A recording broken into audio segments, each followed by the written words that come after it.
본 방송은 마이크로소프트 플라이트 시뮬레이터 2020를 직접 컨트롤러를 이용해서 조종하면서 많은 도시를 오가며 아름다운 경치를 바라보며 힐링을 함과 동시에 자동 비행 구간에서 많은 토론과 사회, 시사, 경제, 정치에 대해서 토론하는 방송입니다.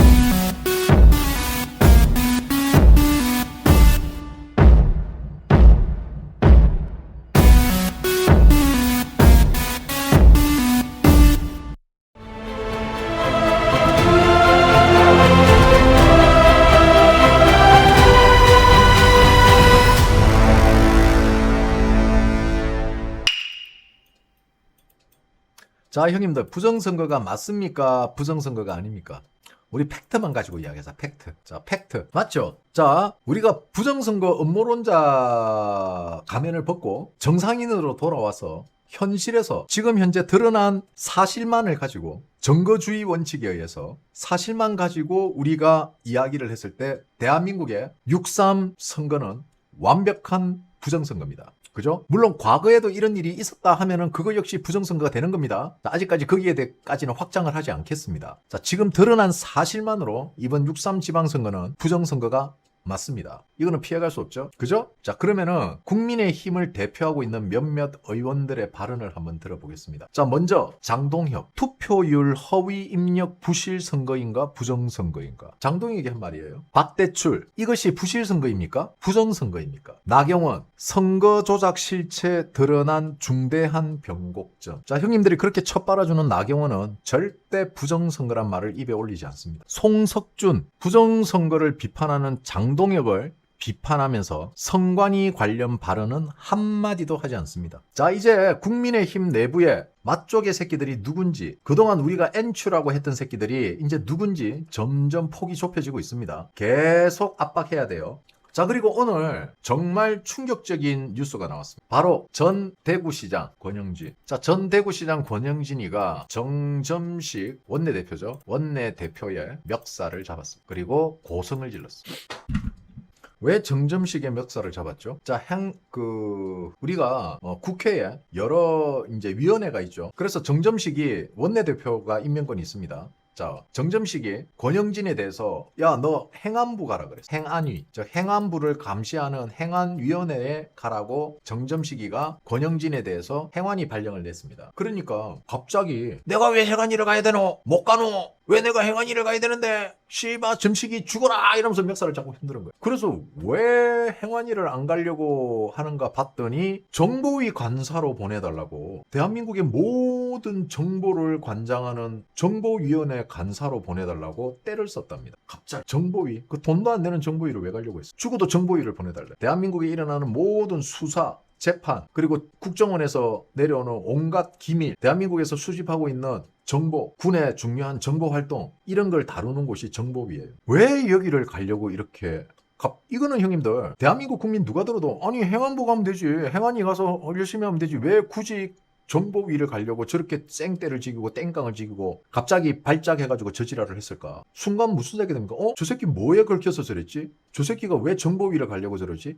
왜 정보위를 갈 수밖에 없게, 왜 정보위를 가기 위해서 저렇게 지랄 발작을 하지? 마치 안 가면 큰일이라도 날 것 같이 왜 저지랄을 하지? 이 새끼 뭔가 있네라고 머릿속이 정리가 될 수밖에 없죠. 그러면은 우리가 다시 한번 생각해 봅시다. 왜 권영진은, 그러면은 질문을 다시 해볼게요. 왜 권영진은 정보위를 가려고 할까? 자, 정보위에 대해서 잘 모르시는 분들에 대해서 제가 간단하게 설명해 드릴게요. 자, 정보위는요, 정보위 보고 시에, 자, 정보위에서 이제 정보를 보고받는 보고할 때가 있습니다. 그러면 그때는 여기에는 다른 상임위하고 틀립니다. 정보위 의원만 들어갑니다. 보좌관은 못 들어가요. 의원만 들어갑니다. 그리고 메모, 녹음, 메모 못합니다. 휴대폰 못 들고 들어갑니다. 그 정도로 보안이 유지되는 정보위예요. 이 정보위를 왜 권영진이가 가려고 했을까? 뭔가 있는 것 같지? 그러면은 저는 크게 두 가지로 보고 있습니다. 두 가지 경우로 보고 있어요. 첫째, 정보 유출. 둘째, 감시 혹은 상황 보고. 자, 권영진이는 김무성의 대표적인 쫄 중에 하나입니다. 그죠? 자, 그래서 김무성이 필요로 하는 정보를 정보위에서 가져다 주기 위한, 그리고 두 번째, 감시와 상황 분석입니다. 자, 권영진이는 김무성의 쫄인 동시에 한동훈 개조, 그리고 현재 한동훈의 각종 수사, 여기에 한동훈 수사에 대해서 감시하고 그 상황을 한동훈에게 보고하는 역할을 하려고 했던 게 아닌가 하는 저의 망상입니다. 망상. 그냥 그럴 수도 있겠구나. 그러니까 굳이 그게 안 보내준다고 저렇게 때를 쓰지. 자, 그렇다면 우리가 정보위 간사들 중에서, 그동안 정보위 위원들 중에서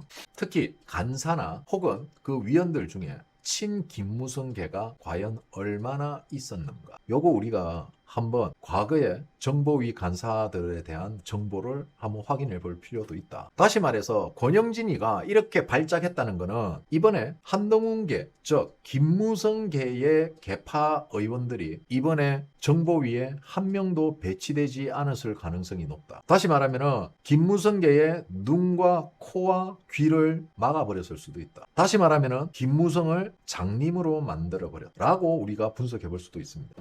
그래서 영진이는 어떻게 해서든지 정보위 간사로 들어가기 위한 노력을 했을 거고, 야, 정보위 다 틀렸어. 니만 남았어. 니 무조건 정보위 들어가야 돼. 그래서 특명을 받고 갔는데 안 되니까 갑자기 걸켜가지고 발작한 거로 밖에는 저는 보여지지가 않습니다. 네, 맞습니다. 국회 정보위원회. 저는 상황을 그렇게 보고 있어요. 그러니까 우리는 이 논점은 권영진이가 왜 정보위에 가려고 하는데, 쥐가 왜 굳이 이유가 없잖아. 행안위도 좋은 자리인데. 행안위도 형님들 사건 청탁 되게 많이 들어와요.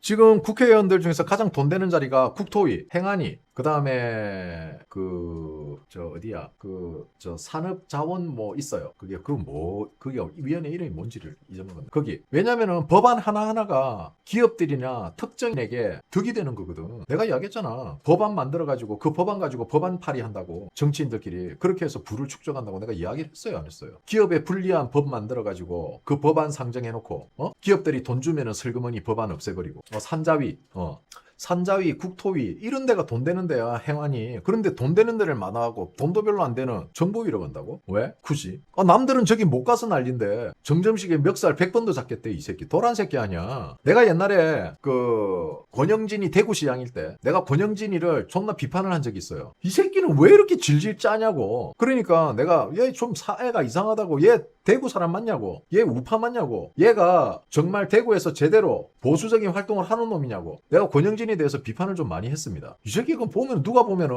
아니 이거 브라인드 테스트하면 이 새끼 이거 빨갱이라고 내가 막 그랬죠. 그때 내가 얼마나 많은 우파들한테 욕을 먹었는지 몰라요. 권영진이 욕하지 마라. 그렇게 나한테 돌을 던지고 침을 뱉고 욕을 하던 형님들이 권영진이가 이재명 탄핵선 했을 때 아무도 나에게 사과 안 했어. 이게 우파들 수준입니다. 자, 그렇지만 우리는 오늘 중요한 게 밝혀졌죠. 자, 중앙선관위가 경기 선관위에만 전산 입력 개입을 한 게 아니고 충청도 선관위까지 투표율 조작을 한 게 오늘 합수본에 의해서 밝혀졌고, 자, 이거 진짜 점점 일파만파 커집니다. 그리고 지금 합수본에서는 특검이 확정됐기 때문에 자기네들이 밝혀내지 못한 걸 특검이 밝혀내면은 그동안 자기네들이 한 수사가 도로아미 타불, 즉 공은 특검이 다 가져갑니다. 그래서 최대한 특검이 발의되기 전까지, 특검이 출범하기 전까지 어떻게 해서든지 하나라도 더 범죄를 밝혀낼 거예요. 지금 특검과 합수본은 보이지 않는 경쟁에 들어간 겁니다. 좋잖아. 정치적 수사가 아니잖아, 이거는. 자기네들 입장에서도 명분이 서거든. 그러니까 신나게 그냥 조지는 거야, 얘네들은. 자, 그리고 우리가 오늘 중요하게 생각해야 될 거, 합수본 잘하고 있다. 궁디 팡팡. 자, 그리고 이재명 묻으면은 망한다. 좆된다. 인생 나락이다. 자, 이재명 묻은 민석이 끊임없이 추락하고 있습니다. 그리고 이재명 묻은 정민철이 컷오프 됐어요. 이게 지금 이재명이 가지고 있는 민주당과 대한민국 일반적인 국민들의 이재명을 바라보는 여론이라고 보시면 아시겠죠? 굉장히 즐거운 소식입니다. 자, 그리고 안 그래도 오늘 마지막 뉴스로 이란 이야기 준비했어요. 자, 제가 저 이야기는 못했는데 이란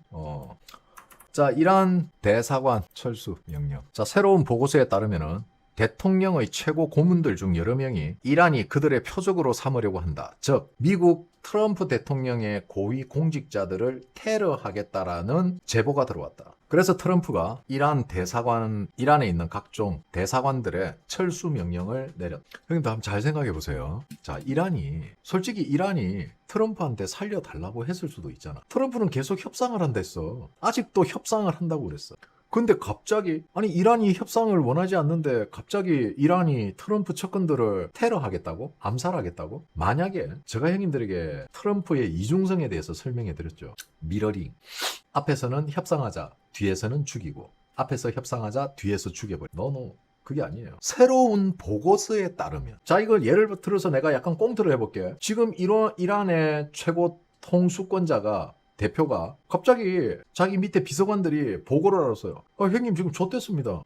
야, 왜? 아이씨, 자다 일났는데. 왜? 철수한다는데요? 누가? 대사관들요. 왜? 형님이 뭐 트럼프 대통령 측근들 뭐 암살하기로 했다면서요. 내가? 누구를? 트럼프 대통령 측근요. 암살한다고 아주 구체적으로 뭐 발표했다면서요. 내가? 언제? 난 그런 기억이 없는데? 아니 그렇게 보고서가 올라왔다는데요. 미국에 지금. 아이씨 무슨 소리야. 트럼프하고 지금 통화 안 한 지 지금 한 4일 됐는데. 아니 난 미국하고 어떤 연락도 한 적이 없어. 누굴? 내가 왜 죽이니? 미국을? 미쳤냐? 안 그래도 쟤 요즘 좀 이상한데. 미친놈은 건드린 게 아니야. 트럼프가 좀 진정될 때까지 기다리고 있는데 왜 내가 지 측근들을 죽이는데 암살을 할 것 같으면 트럼프를 암살을 하지. 내가 왜 트럼프 측근들을 암살을 하냐고. 미쳤어 내가? 어쨌든 대사관 철수한다는데요. 이거 좆됐네. 야 우리도 짐 싸자 빨리. 우리도 빨리 짐 싸자. 야 빨리 튀어. 왜냐면은 이 전쟁을 마무리 지을 수 있는 출구 전략이 이거 하나밖에 없어. 그렇지. 정권 교체각이 안 나오니까. 이제 중간선거도 얼마 안 남았잖아요. 11월 달 해봐야 형님들 이제 뭐 한 석 달밖에 안 남았어. 8, 9, 10. 석 달 남았어 석 달. 중간선거 석 달밖에 안 남았다고. 그럼 뭐다? 이란이 우리 정부 관료들을 죽이려고 하네? 암살하려고 하네? 야, 저 새끼들 죽여버려. 어디 감히 내 새끼들을 건드려. 아니 한번 생각해봐봐. 트럼프가 그동안 이란을 거짓말쟁이로 빌드업을 해놨잖아. 이란이 우리 그런 말 한 적 없어. 우리는 그런 거 아니야. 우리는 아니야 라고 아무리 떠들어봐야 사람들은 이란 또 거짓말하네. 늑대와 양치기 소년으로 만들어 놓은 거야. 미국은 이란을 죽여버릴 수도 있었지만 일부 내가 그랬잖아. 트럼프는 이란전을 형님들 잘 기억하세요. 트럼프가 처음으로 이란과 전쟁을 딱 시작했을 때 제가 그날 형님들에게 한 이야기가 있습니다. 자 과거로 돌아갑시다. 형님 이 전쟁이 얼마나 갈까요? 빨리 끝날까요?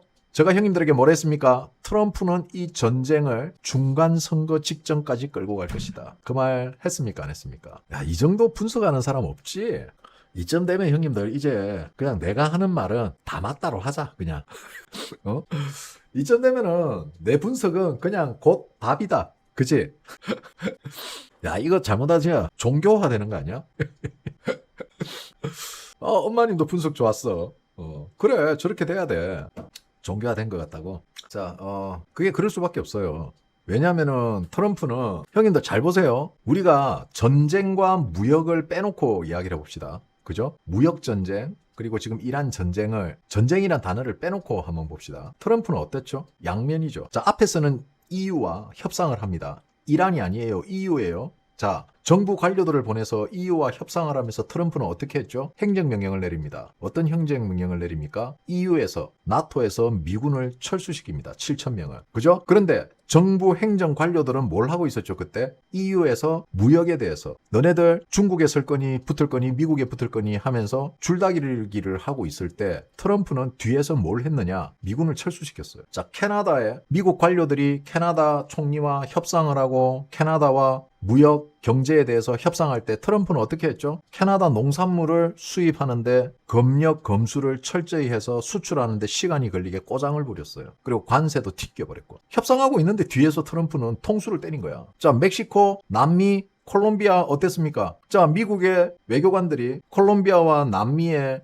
적극적으로 협상을 시도하고 있을 때 트럼프는 미사일을 쏴버려요. 자, 미국의 외교관들이 중국과 여차저차하면서 어떻게든 좋게 만들어 보려고 했는데 트럼프는 뒤에서 뭘 했죠? 정상회담에 뭘 들고 갔죠? 시장 개방을 들고 갔어요. 중국에 있어서 가장 무서운 거는 미국이 쏘는 핵폭탄이 아니라 중국의 체제가 붕괴되는 시장 개방이에요. 그동안 트럼프의 행동을 보면은 앞에서는 협상을 하고 뒤에서는 통수를 때리는, 그동안 좌파 정부들이 해왔던 것을 트럼프가 그대로 똑같이 하고 있습니다. 앞에서는 그래 아이고 이러면서 돌아서서 뒤에서 어떻게 한다? 옆구리에 칼을 푹 찔러낸다. 그것도 그냥 상대가 당황할 정도가 아니고 상대 국가에 있어서 그 나라의 그 대통령이나 요직에 있는 사람들이 치명적인 지지율 손해를 볼 수밖에 없는 묵직한 걸 하나씩 던져주고 있어요. 그럼 어떻게 됩니까? 당황하죠. 처음에는 트럼프 욕하고 그랬어요. 반항도 했지. 그런데 이게 2번, 3번 반복이 되니까 와 이거 장난 아니네. 야 이거 이러다 진짜 좆되는 거 아니야? 야 큰일이다 야. 문제의 심각성을 파악하기 시작합니다. 그리고 해외의 많은 반 트럼프 국가들이 벤슨과 접촉을 했어요. 부통령 벤슨과 접촉을 하면서 다음 차기 대통령은 벤슨이 될 거라고 생각하면서 벤슨과의 어떤 유대관계와 채널을 만들어서 트럼프 말을 좀 무시를 했었죠. 트럼프가 그걸 딱 알고 나서 어떻게 했죠? 벤슨을 완전히 콱 밟아버리고 그러면서 새로운 채널을 만들죠. 바로 루비오를 차기 대권 후보로 작업을 하고 있어요. 자, 아직도 이 정도로 형님들 크게 우리가 시간이 지나고 나서 이거 그동안 제가 다 했던 이야기입니다. 그동안 제가 했던 이야기를 조각조각을 모아서 보면은 자, 이제 그림이 그려지십니까?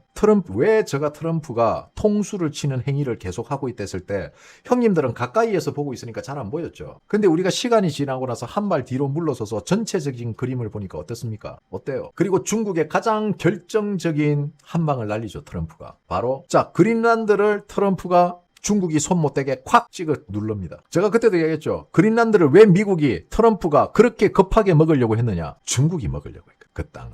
이야기해드렸잖아요. 중국이 그 땅을 눈독 들이고 그 땅을 얻음으로 인해서 미국과 유럽, 러시아까지 견제를 할 수 있는 그 땅을 중국이 먹으려고 하니까 트럼프가 가장 빠르게 그린란드를 먹어버린 거라고. 자, 보셨죠? 이게 트럼프의 모습이에요. 그리고 트럼프는 싱가포르, 태국, 말레이시아 전부 다 어떻게 했습니까? 관세로 이들을 찍어 눌러서 미국 측에 서게 만들어서 중국의 인도양과 태평양을 나갈 수 있는 진출로들을 전부 다 막아버립니다. 심지어는 란드까지 먹으면서 중국의 북극 항로까지 차단시켜버려요. 중국은 나갈 곳이 없습니다. 중국은 그냥 고립됐어요. 마치 중국 속에 있는 몽골같이 중국은 거대한 지구촌의 몽골이 돼가고 있습니다. 그래서 중국이 자꾸 대만을 욕심내는 게 바로 그 이유 때문이에요. 중국이 우리나라를 욕심내는 이유가 바로 그 이유 때문입니다. 대만은 인도양으로 나갈 수 있는 교두보고 대한민국은 태평양으로 나갈 수 있는 교두보기 때문에. 멋지죠 형님들. 그럼 미국은 철저히 중국을 고립시키는 게 미국의 목적이에요. 많은 형님들이 이런 이야기를 합니다. 만약에 중국이 대만을 공격한다. 그럼 미국이 막 군인 보내갖고 막 중국 공격할 것 같아요? 공격 안 해요. 이제는 대만이 먹혀도 중국은 밖을 나오지 못합니다. 이미 대만 밑에 있는 나라들로 작업 다 쳐놨잖아 지금. 그러니까 대만까지 고립이 돼 있는 거야. 따지고 보면 대만이 먹혀도 이미 고립돼 있어. 트럼프는 만약에 중국이 대만을 공격한다면은 트럼프는 가장 먼저 한 가지만 할 겁니다. 대만에 있는 TSMC에 무차별 폭격을 때려버릴 거예요. 대만 TSMC를 그냥 못 쓰게 망가뜨려버릴 겁니다. 왜? 대만의 TSMC 공장 6개가 미국에 지금 짓고 있으니까. 아마 2028년 완공을 목표로 짓고 있죠. 그거는 자, 중국이 대만을 치면 관세를 200% 먹이겠다. 이런 거는 그냥 트럼프가 던지는 말이에요, 형님들. 외교적 언어. 트럼프는 대만이 먹힐 수도 있다라는 가정을 두고 지금 모든 그림을 그려놨어요. 이미 끝냈어요. 물밑 작업은. 과연 자, 우리는 여기서 의문을 가져야 될 게 중국이 대만을 공격하면은 과연 미국이 이 대만의 전쟁에 개입할 거냐 안 할 거냐는 거예요. 미국은 개입 안 할 수 있어요. 그냥 TSMC만 박살내고 미국은 더 이상 개입 안 할 수 있습니다. 그리고 미국은 그런 대만을 공격하는 중국을 그냥 쉽게 말하면 이거죠. 중국이 대만을 공격하니까 대만 우호국들이 있잖아요. 동맹국들. 그리고 미국은 그들에게 오더를 내릴 거예요. 가서 도와줘라. 여기서 일석이조죠. 첫째, 미국이 가장 크게 얻는 이득은 뭐냐? 동맹국들의 스탠스입니다. 이 새끼들 말로만 미국과 함께 가겠다고 하는 건지 진짜 미국과 함께 갈 것인지 테스트하는 무대가 될 거예요. 두 번째, 미국은 중국에게 합법적으로 제재를 가할 수 있는, 즉 러시아와 같이 완전히 그냥 나라를 쑥대밭으로 만들 수 있는 절호의 기회가 오는 거죠. 모든 관세와 그리고 중국에 대한 국제 제재를 가할 수 있다는 거예요. 국제 제재를 가한다는 건 뭐죠? 중국을 이제는 합법적으로 가둬버리는 거예요. 중국이 심지어는 해외에 투자한 중국 돈이 들어간 기업들조차도 생산활동을 멈춰야 됩니다. 이거 전쟁보다 무서운 거예요. 지금 많은 중국의 자본이, 공산당 자본이 유럽, 아시아, 심지어 미국에까지 그 자본이 들어가 있는데, 만약에 중국이 전쟁을 일으켜서 대중 제재가 시작이 되면 중국 자본을 먹은 회사는 전부 다 올 수도비 됩니다. 한순간 중국을 거지로 만들 수 있다고. 자, 전쟁을 해서 얻는 이익보다 미국은 중국을 제재를 해서 명분을 만들어서 중국에 대한 대중 제재를 함으로써 얻는 이익이 더 크다는 거야. 제가 이야기했잖아요, 형님들한테. 미국은 계산기 두드려서 자신들의 리스크를 최대한 줄이고 반대로 이익이 가장 높은 쪽으로 베팅한다. 이게 미국이에요. 재밌죠? 뭐야? 다 죽여버릴 거야. 자, 옆으로 덤블링 하겠습니다. 옆으로 탁 꽂아야 됩니다. 탁 꽂을 겁니다. 탁. 아야! 아이, 실수. 아니, 이 넓은 물가에서, 이 넓은 물에 왜 하필이면 땅에 떨어지냐고. 아이씨, 나도 이재명 묻은 거 아니야? 아니, 여기 사방천지가 물인데 하필이면 땅에 떨어지냐고. 아, 참네, 진짜. 자, 지금까지 고품격 게임 방송, 디너 브로드캐스팅 라이브 스트림이었습니다. 나 중국인 티가 났어? 아야! 내일부터 이제 화교설 나오겠네요. 그죠? 자, 편안한 밤 되십시오. 감사합니다. 멸공. 윤석열이 옳았다.